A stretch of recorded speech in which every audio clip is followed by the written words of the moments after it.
여성을 살린 이야기입니다. 한마디로 베드로가 기적을 일으킨 거예요. 불치병을 낫게 하고 죽은 자를 일으킨, 그로 인해서 많은 사람들이 주께로 돌아온 이야기입니다. 근데 이런 성경 본문을 우리가 보면 많은 고민을 좀 하게 돼요. 예수님을 믿었더니 병이 나았고 죽은 자가 살아났더라. 우리가 예수님을 전심으로 믿고 간절하게 기도하면 불치병도 낫는다, 이런 믿음이 생기기도 하고요. 그래서 여기저기 기도원을 찾아다니기도 하고, 어느 목사님이 기도했더니 병이 나았다 하고 하면 우르르 몰려가기도 하고요. 이게 저한테는 아무도 안 와요. 왜냐면 제가 기도해서 병 나은 적이 한 번도 없어요. 예전에 우리 능한이 변비 걸렸을 때 기도했더니 바로 전에 가서 똥 싸고 이런 일이 좀 있긴 했지만 어쨌든 또 한편으로는 오늘날에 또 어떤 분들이 이렇게 생각하시는 분들도 있죠. 오늘날에는 이런 기적이 일어나지 않는다면서 이제 무시하기도 하죠. 이게 더 나아가서 성경에 기록된 이 기적의 이야기는 진짜 있었던 일이 아니라 초대교회 성도들이 자신들의 믿음을 보여주기 위해서 상상 속에서 만들어낸 이야기다, 이렇게 말하기도 하죠. 여러분들은 어떠십니까? 이런 기적의 이야기를 보면 이게 진짜라고 믿어지시나요? 오늘날에도 이런 일들이 여전히 있을 수 있겠다, 이런 생각이 좀 드시나요? 오늘 본문을 이해하기 위해서는 이 기적을 성경에서는 어떻게 이야기하고 있는지, 기적에 대한 성경적인 이해를 좀 먼저 해야 됩니다. 그래서 이 이야기를 앞에 좀 길게 할 텐데요. 일단 먼저 우리가 먼저 전제해야 되는 건 뭐냐면, 성경에 기록된 모든 기적의 이야기, 기적의 사건들은 진짜라는 것을 믿으셔야 된다는 거예요. 이게 믿지 못할 이유가 없지요. 죽은 자가 살아나고 바다가 갈라지고 이런 사실을 믿지 못할 이유가 없습니다. 여러분들이 지금 이 자리에 앉아있는 이유가 뭐예요? 이유가 이게 하나님이 인간이 되셨다는 사실을 믿기 때문에 앉아 계시는 거잖아요. 죽은 예수님이 3일 만에 다시 살아나셨다는 것을 믿기 때문에 앉아있는 거잖아요. 하나님이 이 천지를 창조하셨다는 사실을, 이 세상은 끝이 있다는 사실을, 이 세상이 끝나면 영원한 세상이 있다는 사실을 믿기 때문에 지금 이 자리에 앉아 있는 거잖아요. 근데 지금 말씀드린 이런 이야기들은 이 세상의 자연 법칙으로 설명될 수 없는 이야기들인 거죠. 기적의 이야기들인 거잖아요.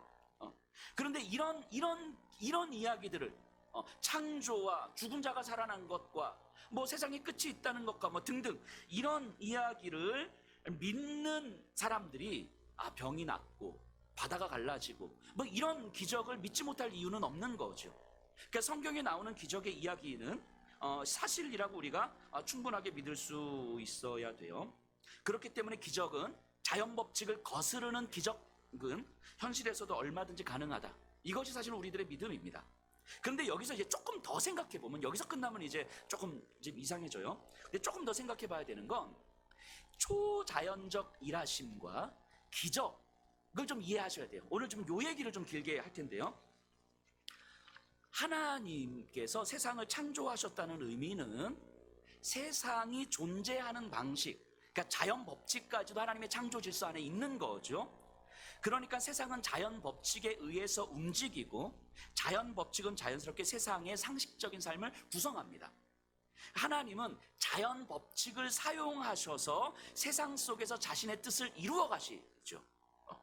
이것을 피조물과 협력하시는 하나님, 우리가 이렇게 이해를 할 수가 있어요. 창조주 하나님께서 이 피조물인 세상에서 피조물인 인간과 협력하셔서 하나님의 뜻을 이루어 가신다는 거예요.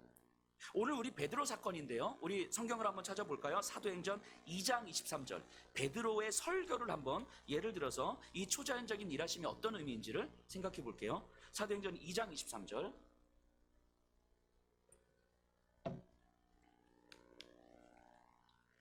제가 읽어볼게요. 그가 하나님께서 정하신 뜻과 미리 아신 대로 내준 바 되었거늘 너희가 법 없는 자들의 손을 빌려 못 박아 죽였으나. 베드로가 지금 설교하는 내용이거든요. 예수님의 십자가 죽으심에 대한 이야기예요. 무슨 이야기냐면, 예수님은 거짓 선지자로 몰렸고 로마의 정치적 반역자로 몰려서 대제사장들의 손에 의해서 잡히고 로마 군인들의 손에 의해서 죽었어요. 자, 이 사건은 전혀 이 세상에서 자연 법칙 하에서도 전혀 이상할 것이 없는 사건이죠. 그냥 얼마든지 일어날 수 있는 일인 거예요. 누구나 받아들일 수 있는 일. 근데 이 사건을 베드로가 지금 어떻게 설명하고 있냐면, 이 대제사장과 로마의 군인들에 의해서 죽은 이 죽음이 사실은 하나님께서 하나님이 뜻하시고 하나님이 계획하셔서 그들에게 내주어서 예수께서 죽으셨다, 이렇게 설명하는 거예요. 세상에서 상식적 수준에서 이해할 수 있을 법한 일들이지만 사실은 보이지 않는 그 하나님께서 하나님의 계획과 뜻에 의해서 움직여 가신다는 거예요. 이 눈에 보이는 이 현실을 하나님의 일하심으로 해석하고 있는 거죠. 이게 초자연적 일하심인 거예요. 하나님의 초자연적 일하심이라고 하는 것은 얼마든지 세상의 상식적인 삶의 방식들, 자연 법칙 하에서도 하나님의 초자연적인 방식은 얼마든지 일어날 수 있는 거죠. 그래서 세상에 우연처럼 일어나는 일들이 사실은 하나님의 초자연적 일하심의 결과라고 성경은 이야기합니다. 성경은요, 이런 방식으로 우리의 현실을 해석해요. 초자연적인 하나님의 일하심이다라고 성경 전체가 이야기하는 거죠. 우리가 사도행전을 지금 계속 공부하고 있잖아요. 우리 스데반이 순교했어요. 스데반의 죽음 이후에 예루살렘 교회가 이제 박살이 났죠. 이렇게 다 흩어져서 깨졌습니다. 그래서 성도들이 이제 각지로 도망을 갔어요. 그 중에 빌립이라는 사람이 있었어요. 빌립이 어디로 갔습니까? 사마리아로 가서 거기서 복음을 전하고, 또 거기서 만난 에디오피아 내시에게 복음을 전하고, 그리고 사마리아에서 지중해 해변길로 가서 지중해 해변을 따라서 아소에서 가이사랴까지 쭉 올라가면서 복음을 전했어요.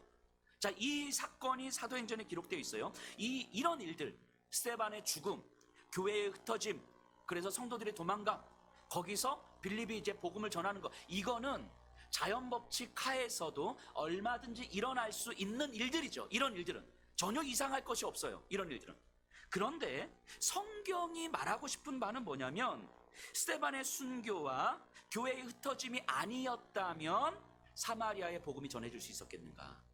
이런 일들이 아니었다면 저 에디오피아 내시에게 복음이 전해질 수 있었겠는가?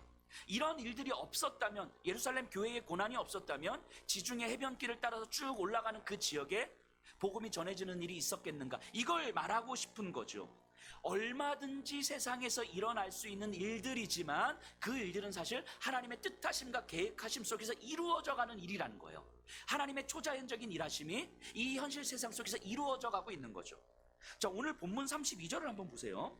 한 번 더 확인해 볼까요? 32절에 보면, 그때에 베드로가 사방으로 두루 다니다가 루따에 사는 성도들에게 내려갔더니, 루따라는 지역이 나와요. 우리에게는 좀 낯선 지역인데, 루따는 사마리아에서 서쪽 방향으로 가면 있는 곳이에요. 그러니까 사마리아에서 지중해 쪽으로 가는 중에 있는 성읍이에요.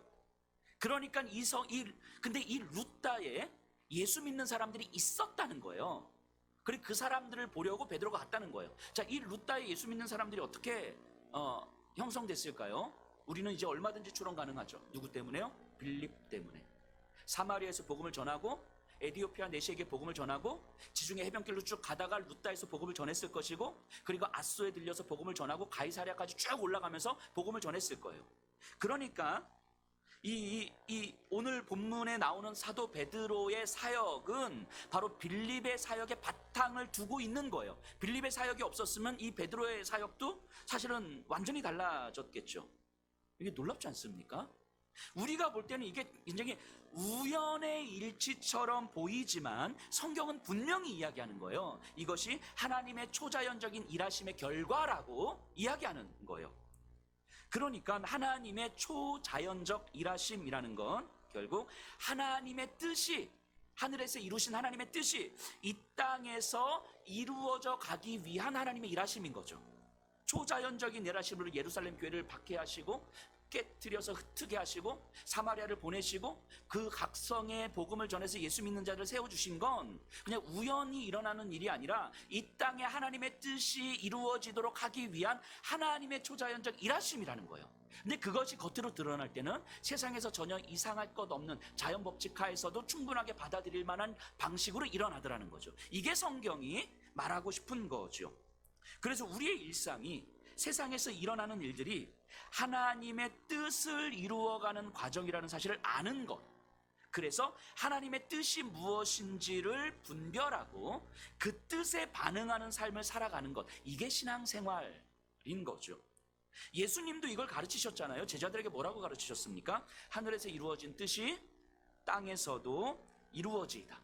하나님의 초자연적 일하심을 믿는 하나님의 백성들을 통해서 이 땅에 하나님의 뜻이 이루어져 간다는 거예요. 이 세상의 힘의 논리와 돈의 논리와 욕망의 논리와 이기적인 삶의 논리가 이 세상을 다스리는 것 같고, 그래서 모든 사람들은 자기 밥그릇을 먼저 챙겨야 될 것 같고, 그러지 않으면 누군가 내 밥그릇을 뺏어가야 되니까 이런 삶의 질서 속에서 우리는 너무 익숙하게 살아가는데, 사실 알고 보니까 이런 삶의 현실은 초자연적인 하나님의 일하심이 이루어지는 삶의 장이라는 거예요. 그러면 세상의 힘의 논리 반응하는 삶이 아니라 힘의 논리처럼 이루어지는 이 세상 속에서 하나님의 뜻이 무엇인지를 분별하고 하나님의 뜻에 반응하는 삶을 살아가는 것, 이게 그리스도인이라고 이야기하는 거예요. 그러니까 이런 관점에서 보면 오늘 우리가 살아가는 모든 일상, 여러분들이 지난 한 주간을 살아왔던 모든 일상, 오늘 아침에도 일어났던 모든 일상은 자연 법칙을 따르는 너무 자연스러운 일상인 것처럼 보이지만, 하나님이 하나님의 뜻을 이루어 가시는 하나님의 초자연적인 일하심의 과정이라는 거예요. 지금 이 시간 여러분들이 이 자리에 앉아 있는 거잖아요. 왜 앉아 있습니까? 여러분들이 아침에 일어나서 씻고 의지를 가지고 좀 더 잘 수 있었지만, 여행을 갈 수 있었지만, 어디 놀러 갈 수 있었지만, 그럼에도 불구하고 의지를 가지고 이 자리에 나와 있는 거잖아요. 여러분들이 충분한 생각과 의지를 가지고 이 자리에 있는 거예요. 얼마든지 있을 수 있는 일인 거죠. 얼마든지 이 세상 속에서 여러분들이 이 자리에 앉아 있는 걸 누구도 이상하게 바라보지 않습니다. 그냥 그럴 수 있는 거예요. 그런데 우리는 이 상황을, 우리가 이 자리에 앉아 있는 상황을 어떤 방식으로 해석하는 거예요? 하나님께서 우리에게 의지를 주시고, 하나님께서 우리에게 생각을 주시고, 하나님께서 우리의 일상을 조성해 가심으로 우리로 하여금 이 예배의 자리에 앉아 있도록 만들어 주신 거죠. 우리의 의지를 가지고 자연스럽게 일어나는 일인 것처럼 보이는 현실이 사실은 하나님의 초자연적인 일하심 가운데 있는 거예요. 그렇기 때문에 우리가 이 자리에 앉아 있는 이유는 예배 드리고 가야지, 예배 드렸으니까 됐지가 아니라, 하나님은 우리를 이 예배의 자리에 앉혀 놓으신 이유가 뭐지? 하늘에서 이루신 그 하나님의 뜻이 이 예배를 드리는 우리를 통해서 이 땅에 어떻게 펼쳐져 가지? 그러면 그 하나님의 뜻이 뭐지? 하나님의 뜻 앞에 내가 어떻게 반응해야 되지? 내가 살아가는 현실은 내 밥그릇을 챙겨야 될 것 같고, 내 이기적인 욕망을 챙겨야 될 것 같은데, 하나님의 뜻은 과연 뭐지? 이걸 묻고 이 하나님의 뜻에 반응할 수 있게 되는 거예요. 이게 예배를 드리는 거죠. 여러분들이 이 자리에 앉아 있는 이유인 거죠. 자연스러운 일상이 하나님의 초자연적인 일하심 안에서 해석되어지는 거죠. 이것이 피조물과 협력하시는 하나님의 일하심인 거예요. 이것이 가능한 이유가 뭡니까? 믿음이죠. 믿음이 없으면 이건 불가능하죠. 믿음이 있기 때문에 가능한 거예요. 그래서 저는 이런 생각을 했어요. 이 설교를 준비하면서 이 여한옥이라는 존재가 사실은 이 세상 속에서 정말 하찮잖아요. 이 세상에 누구도 알아주지 않습니다. 제가 내세울 수 있는 게 잘생긴 얼굴 하나밖에는 없잖아요. 제가 가진 게 하나도. 근데 이런 얘기하면 이제 웃지도 않아요. 이제 사람들이. 예전에 좀 웃기도 했는데.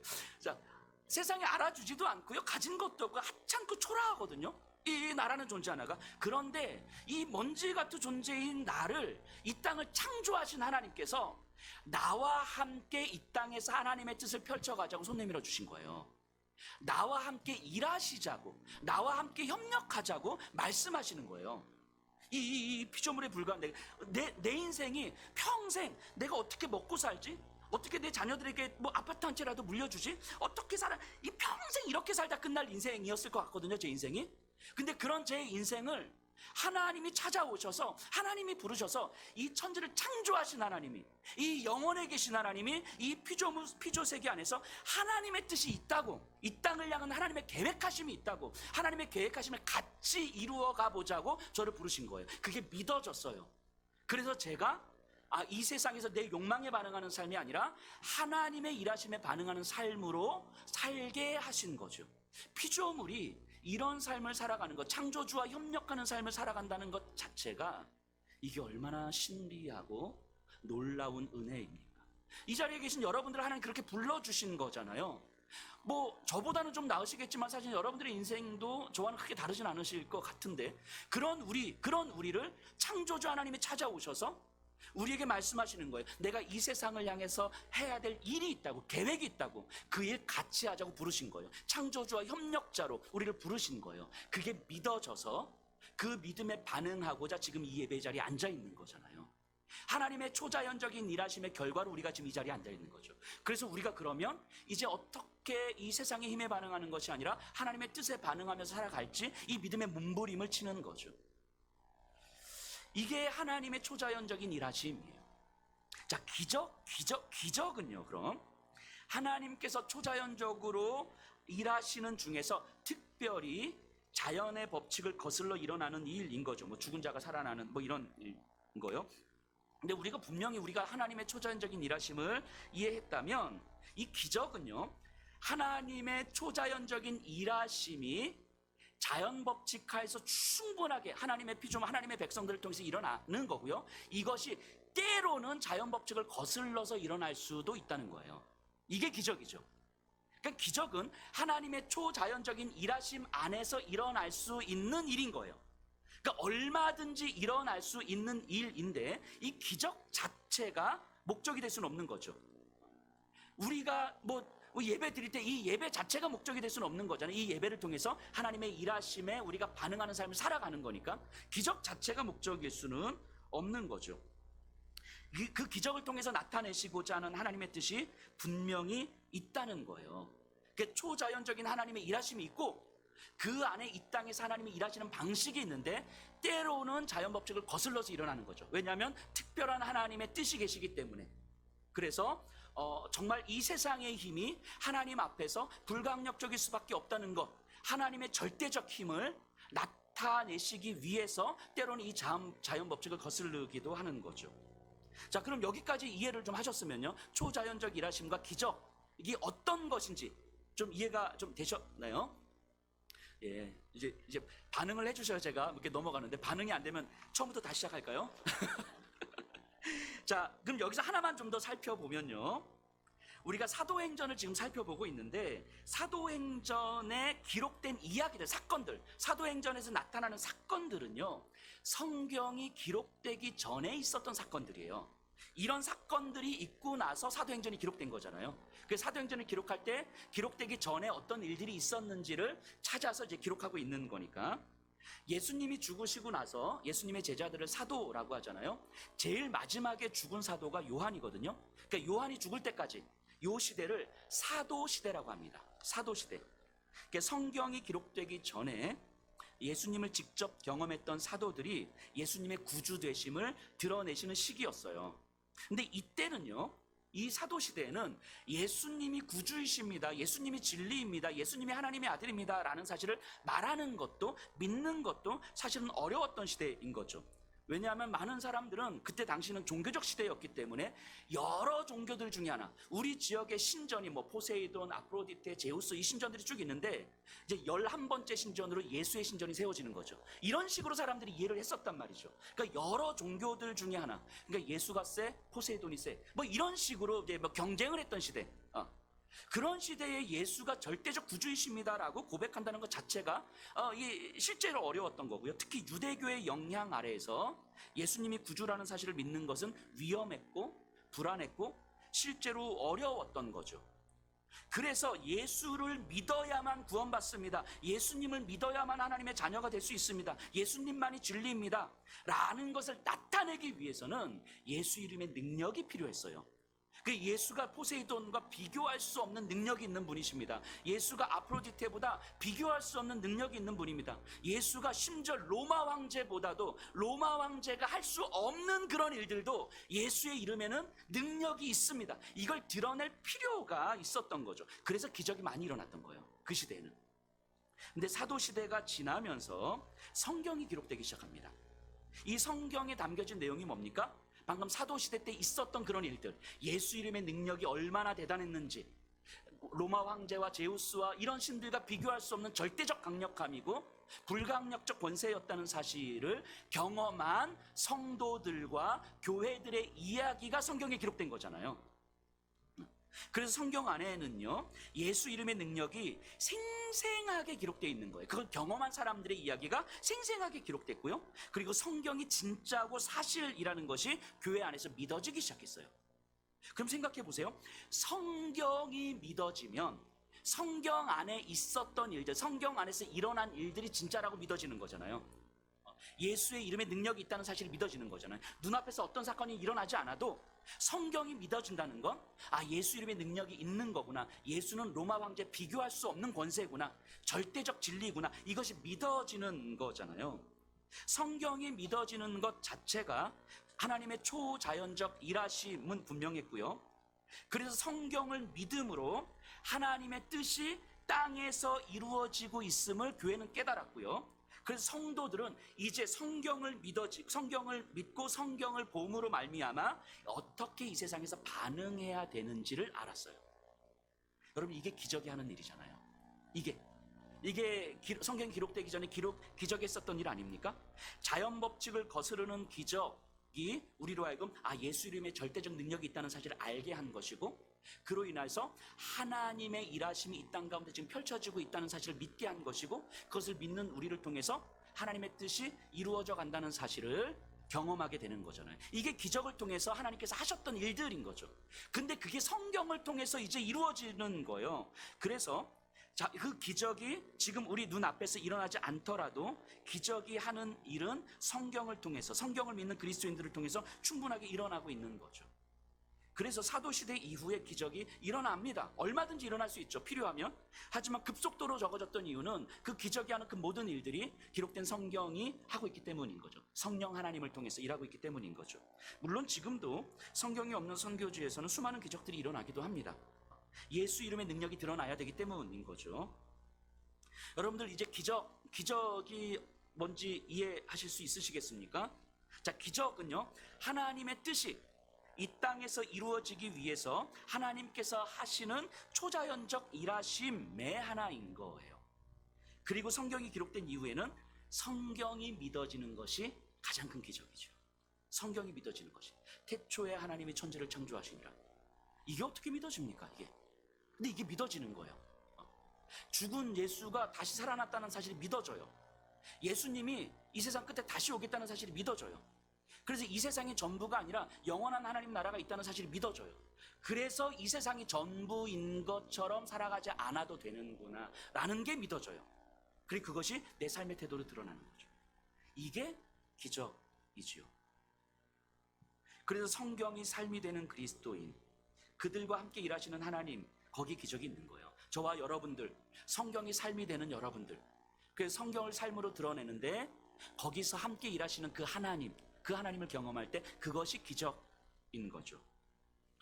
뭐 불치병이 낫고 아말감 이가 이제 금으로 확 바뀌고 뭐 이런 식의 기적들이 얼마든지 일어날 수 있어요. 얼마 전에도 제가 어떤 영상을 보는데 최근에도 이 얘기를 하더라고요. 어떤 여성 성도님께서 치과 의사가 이거 안 된다고 근데 목사님이 기도하니까 확 난 거예요. 이렇게 막 간증하는 뭐 이런.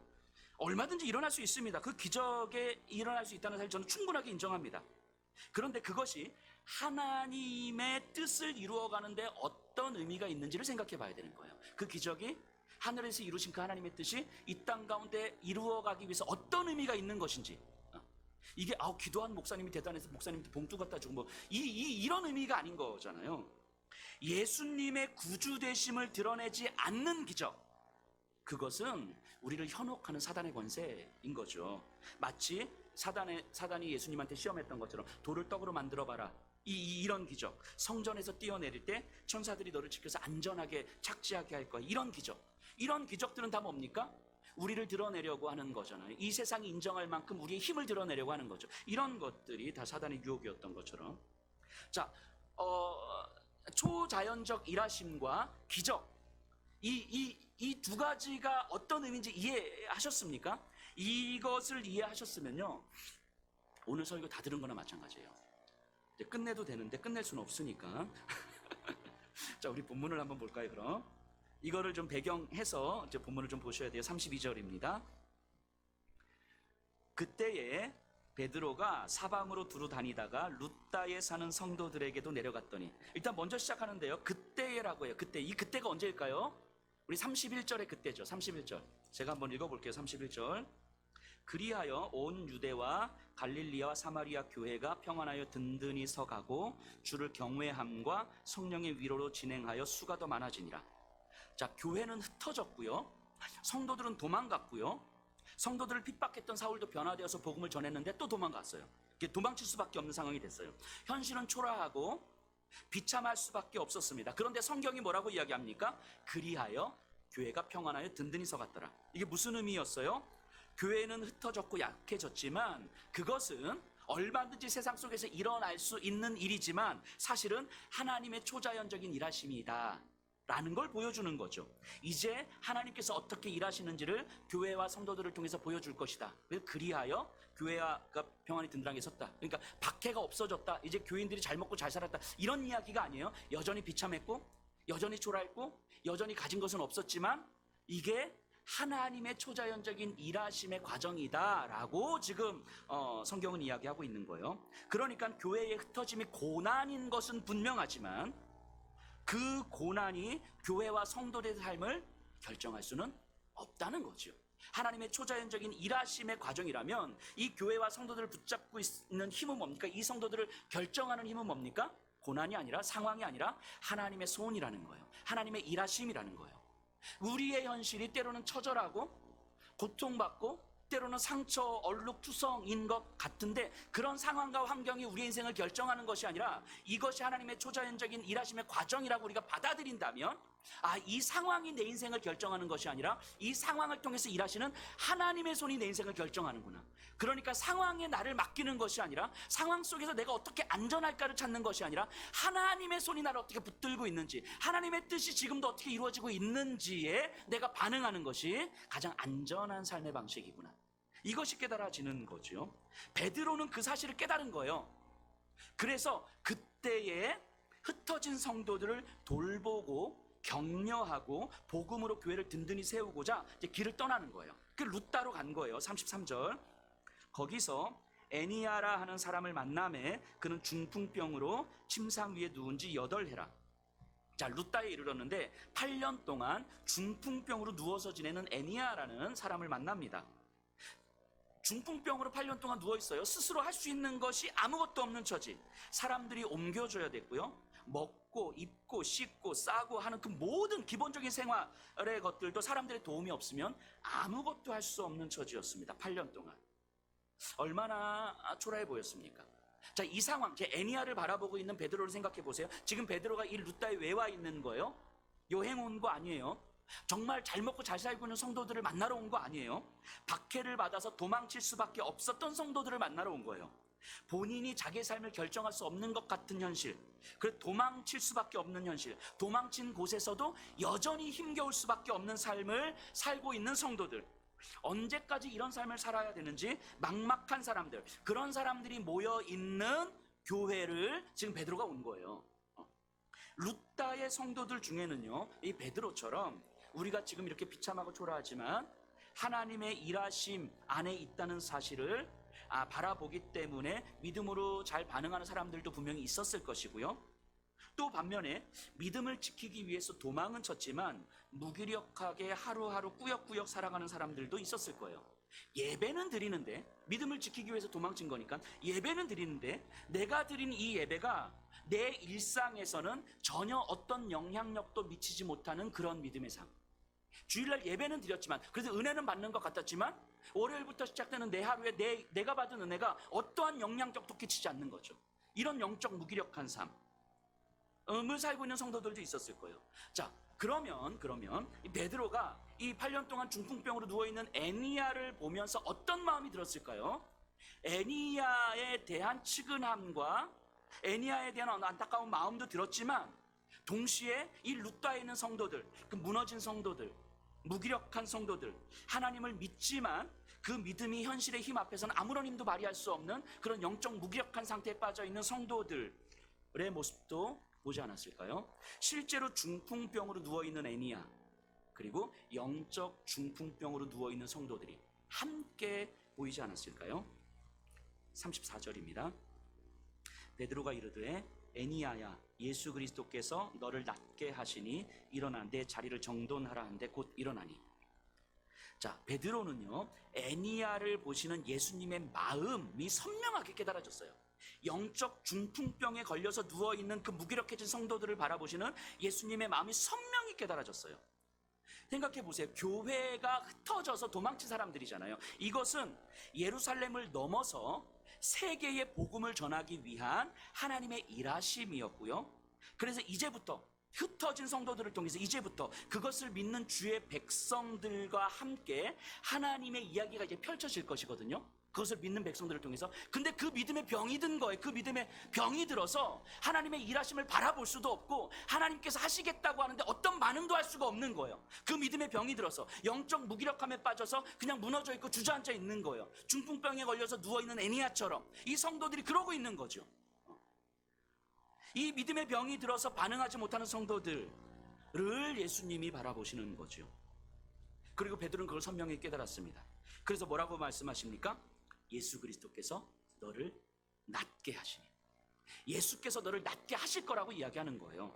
자, 이 말은요, 애니야의 중풍병을 낫게 하는 말이지만 그 자체보다 중풍병으로 인해서 무기력해진 삶, 흐트러진 삶, 진리의 선명히 반응할 수 없는 삶을 치유하시는 예수의 능력이지요.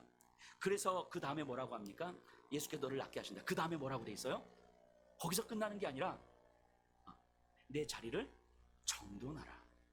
이게 무슨 말이겠습니까? 지저분하고 어지럽고 이 8년 동안 중풍병자가 누워있었던 그 자리에서 뭘 할 수 있습니까? 아무것도 할 수 없는, 거기 그 자리는 아무런 소망이 없는, 누구도 소망을 두지 않는 그런 자리거든요. 근데 그 자리를 정돈하라는 거예요. 너가 있던 그 자리에서, 아무것도 할 수 없는 그 자리에서, 누구도 소망을 품을 수 없었던 그 자리에서 이제 예수 그리스도의 진리로 완전히 새로운 일을 하게 될 거야. 그 자리에서 그 자리를 정돈하라 말씀하시는 거예요. 영적 중풍병자처럼 무기력해진 성도들, 진리의 선명함이 흐려져서 일상이 파편화되어 산만해진 성도들에게 하시는 말씀 아니겠습니까? 일상이 파편화되어 있다는 의미가 뭡니까? 삶에서 일어나는 이 작은 일들에 너무 쉽게 마음이 무너지고 너무 쉽게 분노하고 너무 쉽게 무기력해지는 그 삶 아닐까요? 우리가 예배를 드리면서 은혜를 받아요. 은혜를 받고 하나님 감사합니다 아멘 하지만 집에 가서 남편의 한마디에 마음이 확 무너지는 거예요. 집에 가서 자녀들의 그 모습에 분노가 확 일어나는 거예요. 내 마음에 은혜의 자리와 남편의 말에 무너질 수밖에 없는 자리가 분리되어 있는 거예요. 분명히 은혜는 받는데 여기서는 완전히 무너지는 거예요. 마음이 나눠져 있는 거예요. 사람들의 한마디에 감정이 너무 쉽게 상하는 건 은혜의 자리가 내 마음의 일부를 차지하고 있는 거예요. 은혜를 받는 거예요 분명히. 하지만 이 내 마음 안에 아주 극히 작은 일부, 그래 교회 안에서 예배드릴 때 이 은혜가 있는 것 같은데 여기를 좀 벗어나서 사람들이 나를 찌르고 내 마음을 서운하게 하고 어떤 말 한마디 하면 이 은혜의 마음과 완전히 다르게 분리되어 있는 이 마음들이 너무 쉽게 반응하는 거예요. 이게 마음이 파편화되어 있는 거죠. 마음이 찢겨져 있는 거예요. 마음이 갈라져 있는 거죠. 회사에서도, 경제적인 문제 앞에서도, 건강의 문제 앞에서도 우리는 너무 쉽게 은혜와는 다른 마음을 갖게 되는 것, 이것은 우리의 마음이 파편화되어 있기 때문인 거죠. 근데 파편화되어 있는 우리의 마음의 상태가 어느 순간 너무 오랫동안 익숙해져서 그것이 마치 당연한 것처럼, 그래서 안 그런 사람이 어디 있어 이렇게 교회에서 은혜 받고 그래서 이걸로 막 너무 만족하는 거죠. 그 일상에서 파편화된 우리의 마음이 우리 일상을 다스리고 있는데 이 은혜가 일상에 어떤 영적인 영향력을 끼치지도 못하고, 오늘 우리가 예배를 드렸는데 이 예배가 여러분들의 월, 화, 수, 목, 금토 일상에 어떤 영적인 영향력을 끼치지 못하고 살아가고 있는데 이게 너무 오랫동안 익숙해져서 마치 그것이 당연한 것처럼, 이 마음이 영적으로 파편화되어 있는데 이것이 마치 당연한 것처럼, 영적 중풍병자처럼 영적으로 완전히 무기력한 상태에 빠져 있는데 마치 이것이 정상적인 것처럼 혹시 생활하고 있지는 않을까요? 이 지금 루다의 성도들이 바로 그런 상태에 있는 거예요. 그 성도들에게 하시는 말씀이죠. 예수 그리스도께서 너를 낫게 하시니 일어나 내 자리를 정돈하라. 성도들의 그 파편화된 마음을, 은혜의 마음의 이 일부에 있는 마음을 욕이 채우는 것이 아니라 진리는 너희 마음 전부를 채우고도 남는다 말씀하시는 거예요.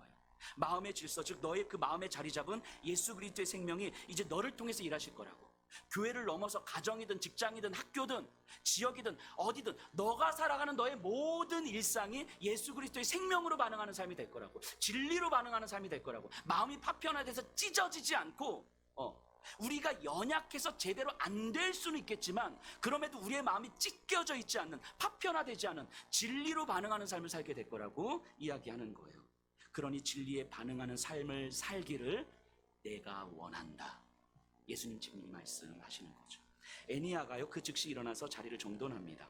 스스로 아무것도 할 수 없었던 애니야가 이제는 스스로 일어나서 자기 자리, 더럽고 지저분한 자리를 정돈해요. 그리고 진리로 자신의 일상을 정돈했을 거예요.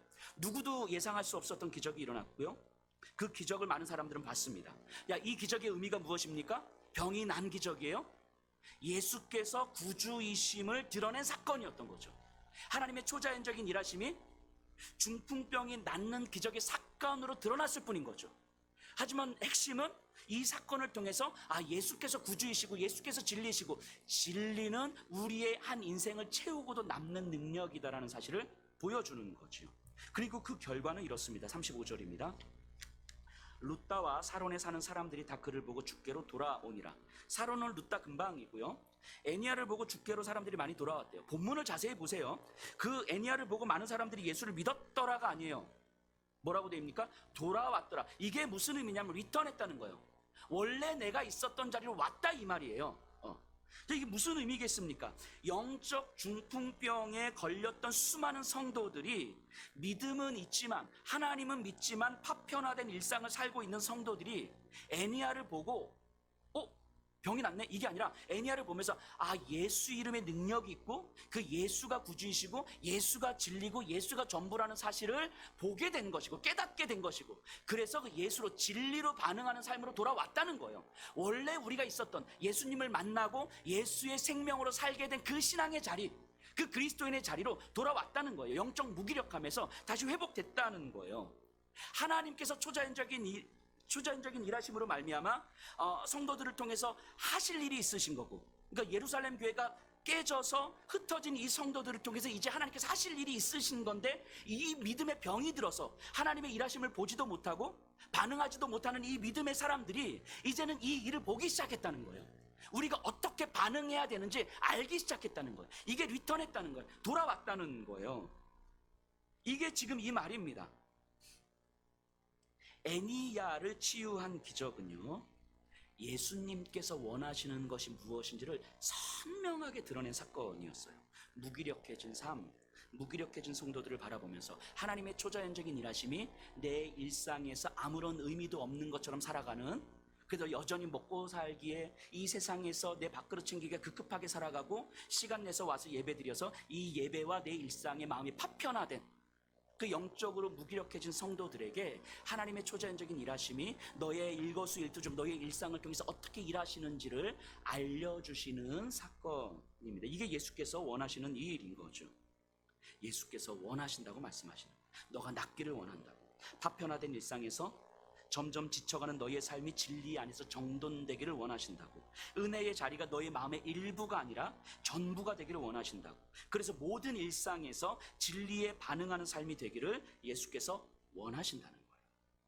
이게 애니야, 룻다의 성도들 뿐만이 아니라 지금 이 자리에 저와 여러분들, 이 자리에 있는 한 사람 한 사람을 향하여서 예수님이 말씀하시는 거예요. 여러분들을 향하여서 예수님 말씀하시는 거라고요. 예수께서 원하신다고요. 영적 중풍병에서 이제 일어나기를, 너의 마음을, 너의 자리를 정돈하기를 내가 원한다고. 예수께서 원한다고. 그래서 예수께서 낫게 하실 거라고.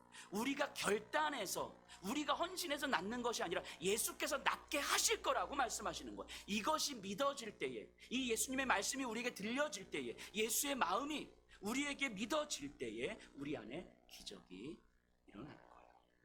예수님의 말씀이 애니야에게 현실이 되었던 것처럼, 영적 중풍병의 삶을 살던 성도들에게 현실이 되었던 것처럼 지금 여러분들에게도 그것이 현실로 경험이 된다면 그게 기적이죠.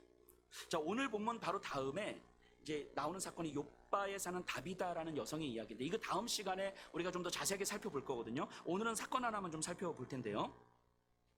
36절 37절이에요.